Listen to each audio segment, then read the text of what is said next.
Last week, we were on the mountaintop with Jesus, Peter, James, and John, and we saw through their testimony one of the great experiences in all of human history. Jesus himself was transfigured. His divine glory was radiant and visible. Faith had become sight. Peter, James, and John see Moses and Elijah, and then far more importantly, they see Jesus in his divine glory. One of the great experiences of human history on the mountain of transfiguration. Meanwhile, back at the ranch, down in the valley, things are not going so well. While Jesus, Peter, James, and John are on the mountaintop, down in the valley there is a dad who has a demon-possessed son. And he brings this demon-possessed son to the other 9 disciples who have not gone up on the mountaintop and asked them to cast the demon out of his son. Those disciples are not able to do so. Crowds have gathered around because they're expecting an amazing exorcism. And instead, what they get are religious leaders in the crowd who pick a fight with the disciples. And in the valley, everything has descended into chaos. And there is a giant argument going on between the disciples and the teachers of the law. Life in the valley. Do you ever feel that way? Do you ever feel like there's some people around you who've been up on the mountain and they've seen amazing things and they've experienced the glory of God? Perhaps you've come this morning and you wish you were on the mountain. Perhaps you've heard of those being miraculously healed of the very thing that you have, but you are not healed. Perhaps like Sahara, you've heard testimonies of people speaking of God intervening and engaging in your life, and you say, why not me? But God remains silent.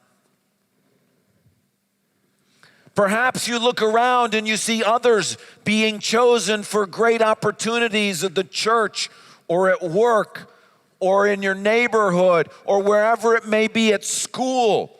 And they seem to have amazing success on the sports field or in the classroom or in the workplace. Or their grandkids live near them and all of them love Jesus. Or your friends in your small group, everything else seems to be going so great in their life. And you think to yourself, why am I in the valley? I'd like to be on the mountain. I'd like to see the beauty and the glory of Jesus. I'd like faith to become sight. Well, this morning, we have a message from the Lord for those of us in the valley. So I'd like you to take a Bible and turn to Mark chapter 9. Mark chapter 9, page 820 in the church Bibles.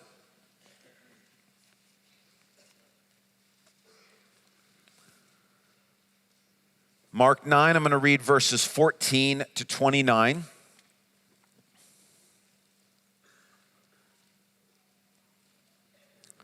Our story is going to begin when they came, meaning Peter, James, John, and Jesus. When they come down from the mountain and descend into the valley, they experience what's going on in the valley. When they came to the other disciples, they saw a large crowd around them and the teachers of the law arguing with them.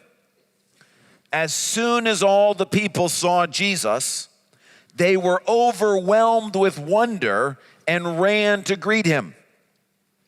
"What are you arguing with them about?" he asked. A man in the crowd answered, "Teacher, I brought you my son who is possessed by a spirit that has robbed him of speech. Whenever it seizes him, it throws him to the ground. He foams at the mouth, gnashes his teeth, and becomes rigid. I asked your disciples to drive out the spirit, but they could not." "You unbelieving generation," Jesus replied, "how long shall I stay with you? Bring the boy to me." So they brought him. When the spirit saw Jesus, it immediately threw the boy into a convulsion. He fell to the ground and rolled around, foaming at the mouth. Jesus asked the boy's father, "How long has he been like this?" "From childhood," he answered. "It has often thrown him into fire or water to kill him. But if you can do anything, take pity on us and help us." "If you can," said Jesus, "everything is possible for one who believes." Immediately, the boy's father exclaimed, "I do believe. Help me overcome my unbelief." When Jesus saw that a crowd was running to the scene, he rebuked the impure spirit. "You deaf and mute spirit," he said, "I command you, come out of him and never enter him again." The spirit shrieked, convulsed him violently, and came out. The boy looked so much like a corpse that many said, "He's dead." But Jesus took him by the hand and lifted him to his feet, and he stood up. After Jesus had gone indoors, his disciples asked him privately, "Why couldn't we drive it out?" He replied, "This kind can come out only by prayer." So here we are down in the valley, while Peter, James, and John are on the mountain with Jesus, and he is transfigured in his glory. Down in the valley, there is a man whose son has an impure spirit. Now, this is quite a demonic oppression. We are told that this impure spirit, this demonic spirit, has been with this boy from childhood, meaning the dad has dealt with this with his son for a long time. It says that the spirit robbed him of speech and of hearing, and that it seems that this demonic spirit would throw this boy into what we would probably call today epileptic seizures. Not only that, the spirit wants to kill this child. You may remember from a few chapters ago when Jesus allowed a demonic spirit to go into the pigs, and immediately the pigs were killed. All Satan wants to do is kill and destroy.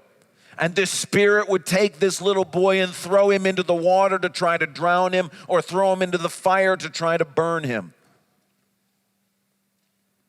And presumably this father, who's tried everything, I'm sure, from a very young age to try to help this boy, finally brings the boy to Jesus' disciples to ask them to cast the demon out. Now, why would he bring them to the disciples? Well, remember just a couple of chapters earlier in Mark 6, Jesus sent these same disciples out 2 by 2 to the various cities and towns around the region and gave them authority to cast out demons. And these disciples went out 2 by 2 and found nothing but success. Everywhere they went, they found that demons were subject to their authority. And wherever they went, when they cast out a demon, that demon left. And it was a great mountaintop experience. A wonderful, wonderful thing for them to experience. They come back full of joy. Word must have gotten around to this father that this man Jesus, his disciples, have the ability to cast out demons. And so this man brings his son to these 9 disciples and asks them to cast out the demon. And they try. And what happens? They fail. This is the first time this has ever happened to them. Everything they've known to this point is success. And here, 9 of them together are unable to cast out a demon, whereas before, just 2 at a time in villages and towns had complete success. And here is the 9 gathered together, and all they know is failure. Meanwhile, the crowds have gathered around because they think they're going to see a miracle. They're going to see something amazing happen. And here are these 9 disciples, everyone watching, failing in front of all of them. And worse still, there are teachers of the law in the crowd, and they pick a fight with the disciples. And the disciples end up having an argument with the teachers of the law. And then on top of it all, down the mountain comes Jesus. And whether his clothes are still white or his face is still glowing, there's something about him that when everybody sees him, they all realize something amazing happened on that mountaintop, and everybody left in the valley, the Father, the Son, the 9 disciples, and the crowd all know they missed something spectacular. They don't know what it was, but when they see Jesus, they realize something amazing must have happened on that mountain, and we weren't there. Well, into the scene, the chaos in the valley, the failure, the frustration, the fear. The chaos in the valley, you know what this is like, right? Perhaps you've had some form of spiritual warfare. And maybe you've come to the church for help. And maybe the church wasn't able to help. Or maybe you were the one trying to do the help. And you came face to face with your own inability to have power in the spiritual world. And maybe it's just simply made worse by all the other testimonies of all the other people who've experienced God's miraculous power in their life. That's what's going on. That's the situation that Jesus walks into the middle of. And the very first thing he does, he seems to make the valley worse. What does he say? Verse 19. You unbelieving generation, how long shall I be with you? How long shall I put up with you? Who's unbelieving? The Father? The disciples? The teachers of the law? The crowds? Who's Jesus talking to? Everyone? You see, when you're in the valley, everything feels like an accusation. I'm sure everyone heard this as an accusation against them. And the very first thing Jesus seems to do is deepen the valley. He's very clear to point out things are not going well down here. But then he says, bring the boy to me. And what happens is one of the most interesting exchanges in the Gospels that includes one of the most powerful verses. Sahara referenced it earlier in her testimony. People have embraced the verse for centuries because it spells out our own experiences. And Jesus has a really stunning conversation with the boy's father. It begins in verse 21. Jesus asked the boy's father, how long has he been like this? Now, at first blush, when you hear this question, it sounds a little like a doctor taking a diagnosis. Okay, so how long have you had the symptoms? What have they done? What have they caused? But as we read this through, that can't be what's going on. Jesus is God. He's just shown that on the top of the mountain. He knows everything that's happening. The question is not for Jesus to ascertain some information as if he's going to treat the demon differently if he's been in for 10 years as if he's only been in for 1 year. He's not trying to determine a medical diagnosis. So what is he doing with this question? Why is he asking the father, How long has this child suffered? Well, look at the father's response. From childhood, he answered. It has often thrown him into fire or water to kill him. But if you can do anything, take pity on us and help us. So what was Jesus' question meant to do? Well, look at how the Father responds. He doesn't say, take pity on him and help him. What does the Father say? Take pity on us and help us. Who's in the valley? It's not just the boy. The dad is on the journey with him. And this question is an opportunity for the dad to reflect back on how painful this has been. Not just for his son, but for him too. It's an opportunity for the dad to say out loud how much he loves this boy.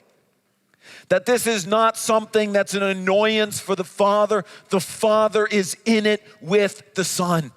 And that when he's able to articulate, it's not just my son that is suffering, it's me that's suffering. When he's able to articulate, this has been going on for a long time. The purpose of Jesus' question is not to garner information. The purpose of Jesus' question is to allow the father to reflect on how much he loves this child and how painful this is and how long this has been going on.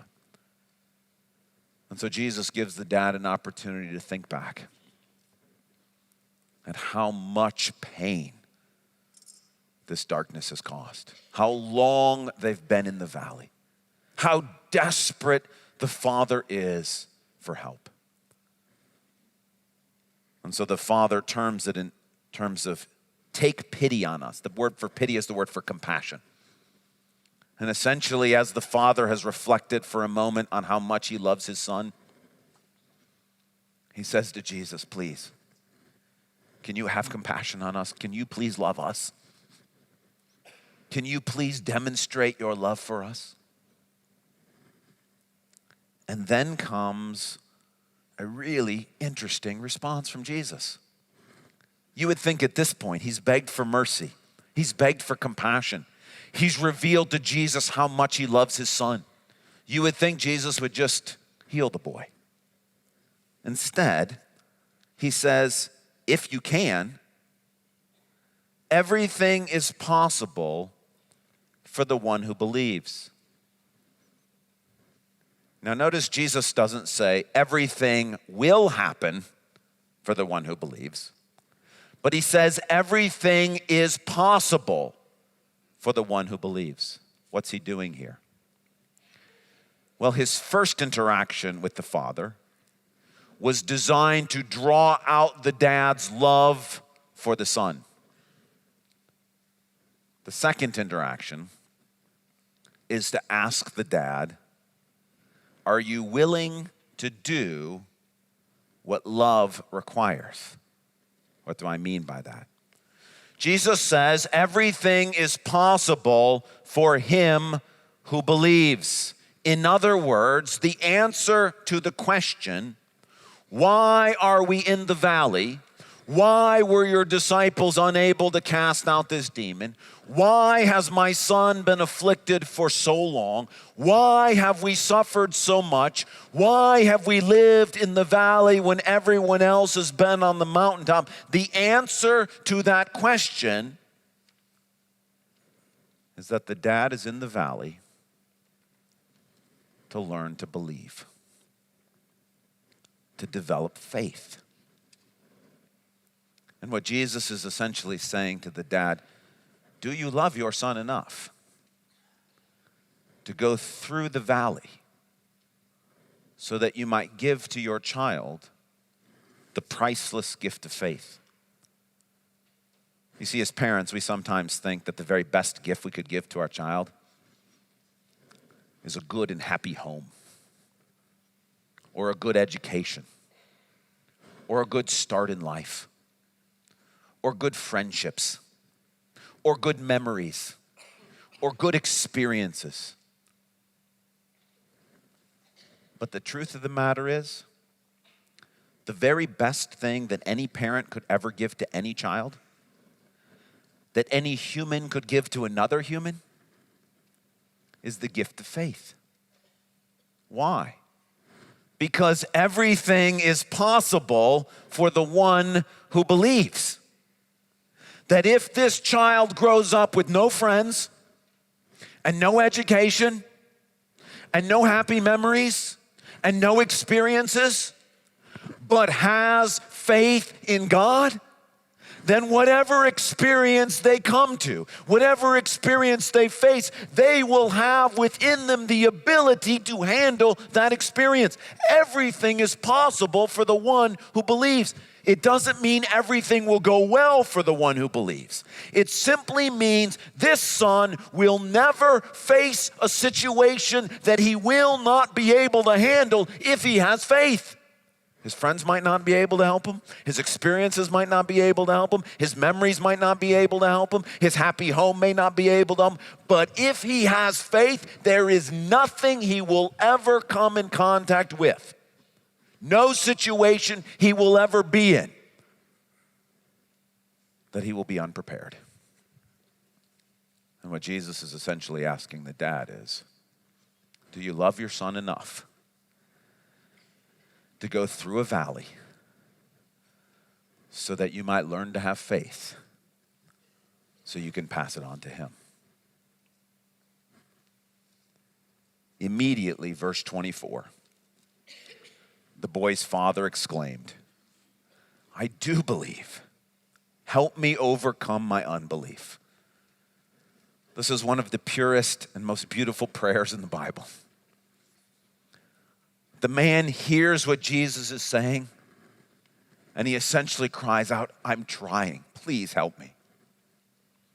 He's come to understand he's in this valley and not on that mountaintop because he's learning to have faith so he can give it to his son.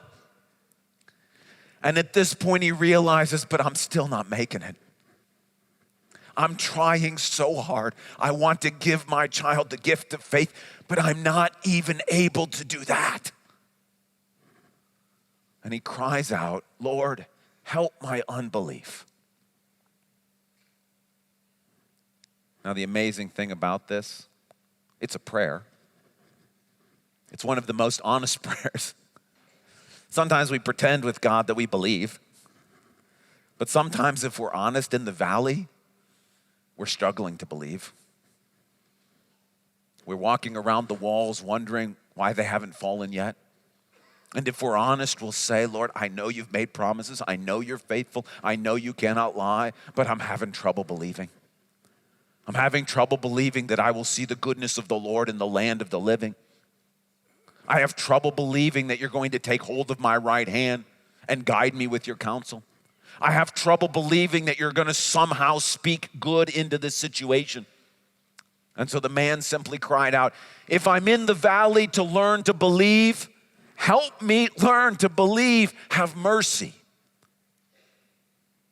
And the amazing thing is that prayer, Lord, help my unbelief, is actually an act of faith. And in the valley, in the prayer, the man is growing in faith. Why is he in the valley? To learn to believe. It's interesting that his question has changed. From Lord, can you heal my son? Or his request has changed. From Lord, please heal my son, to Lord, help me believe. That's the purpose of the valley.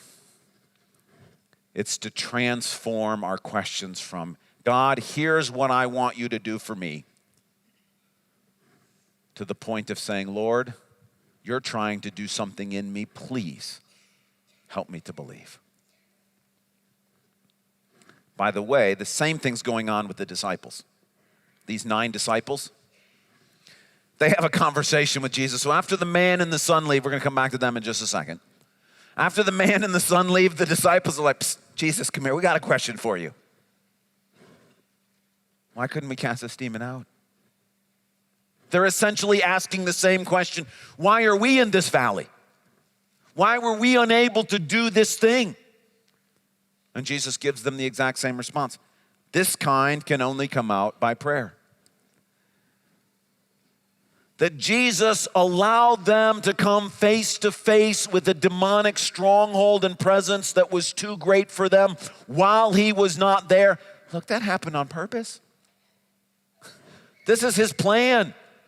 Why did he leave them in the valley? So they might learn to turn to God and ask for help to grow their faith. Because when they first experienced failure, what they did is they turned and got in an argument with the teachers of the law. And Jesus is saying to them, look, how long am I going to be with you? If you don't learn this lesson of faith, what are you going to do when I'm gone? And he's left them in the valley so they might learn to believe. And when they get into a situation in which it's beyond their experience, their prayer is supposed to be, Lord, help my unbelief.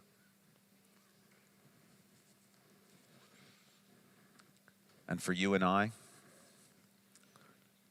we know that the valley has done what it's supposed to do when this becomes our prayer. When instead of just simply saying, God, I want this. God, you promised me that. God, don't you want to do this? When we finally begin to say, Lord, you're doing something in and through me that I can't even begin to see. Help me believe. Help me believe. This is how God expresses his love to us. You see, you might think that Peter, James, and John went up the mountain with Jesus because he liked them better. You might think these are his 3 favorite disciples. But can that possibly be the case that Jesus loves Peter, James, and John more than he loves the other 9? Not at all.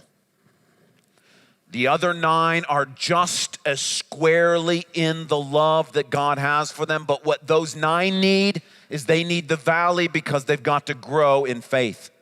You see, on the mountaintop, that's where it's sight. And on the mountaintop, you come to experience the power of God. But in the valley, you learn to believe. And in the valley, you learn the compassion of God. And what Jesus is saying to these 9 disciples, what are you going to do when I'm gone? He's left them in the valley so that they can grow in faith, so that no matter what they come in contact with from this point on, they will have the faith so that the power of Jesus can be resident in and through them. This is an act of love to leave them in the valley to complete their training. It's also an act of love for this father and his son. This demon that this boy has will never return to him. It's the only time in the Gospels Jesus ever tells a demon to leave and never come back. This demon will never, ever be back. But what about the demon of alcoholism or depression? Or doubt, or discouragement? There is no promise here that there will be no more spiritual warfare in this child's life. This is not a promise that this boy's life will go smoothly from this point on. And the question is, what is this boy going to do when he grows up and has his own doubts? What is this boy going to do when he grows up and struggles with other sin? What is this boy going to do when he grows up and he doesn't get what he thinks he wants from the Lord? He's going to look back and remember that when he was in the valley, his dad was there with him. And that his dad didn't get everything his dad wanted. And when God chooses to rescue this boy in the future, again and again and again, it will in part be through his dad's example. Maybe you have a friend or a parent or somebody that you know who never seems to have any problems. Everything goes smoothly for them. Everything seems to be just fine. The problem is their example becomes not an encouragement to you, but an intimidating example. And God loves this dad too much to let him be an intimidation to his son. And that when his son grows up, he'll be able to remember that his dad struggled to believe. And he'll be able to remember that his dad was at his wit's end. And he'll be able to remember that his dad didn't know what to do.